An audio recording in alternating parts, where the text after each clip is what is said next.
તો ગૃહમંત્રીની સૂચના બાદ વડગામ પોલીસ એક્શન મોડમાં આવ્યું છે, જ્યાં બનાસકાંઠાના વડગામમાં પોલીસની કાર્યવાહી સામે આવી છે। ત્યારે પરપ્રાંતીય લોકોનું વેરિફિકેશન કરવામાં આવ્યું, જ્યાં પોલ્ટ્રી ફાર્મ મદરેસામાં કામ કરતા લોકોની ચકાસણી કરવામાં આવી। ત્યારે આધાર કાર્ડ સહિતની માહિતીની જે વેરિફિકેશન કરવામાં આવ્યું છે। ઉલ્લેખનીય છે કે પહેલગામમાં આતંકવાદી હુમલા બાદ સરકાર એક્શન મોડમાં આવ્યું છે।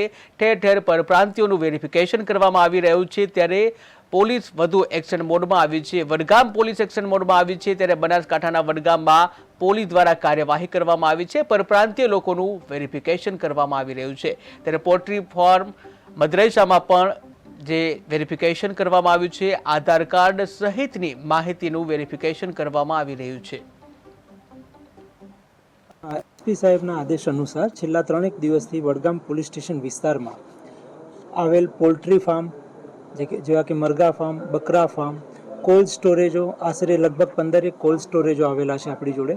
એ સિવાય મદરેસાઓમાં જે બહારના રાજ્યોમાંથી આવેલા મૌલવીઓ, આ તમામ જગ્યાએ જે પરપ્રાંતિયો અલગ અલગ જેમ કે મહારાષ્ટ્ર, કર્ણાટક, બિહાર, યુપી અલગ અલગ રાજ્યોમાંથી આવેલા પરપ્રાંતિયોની વેરિફિકેશન કરવું ખૂબ જ અગત્યનું હોય, એ બાબતે એસપી સરે સૂચના આપેલી છે। અને હાલ સુધીમાં છેલ્લા 3 દિવસમાં અમે અલગ અલગ કોલ્ડ સ્ટોરેજોની રૂબરૂ મુલાકાત લીધેલ છે।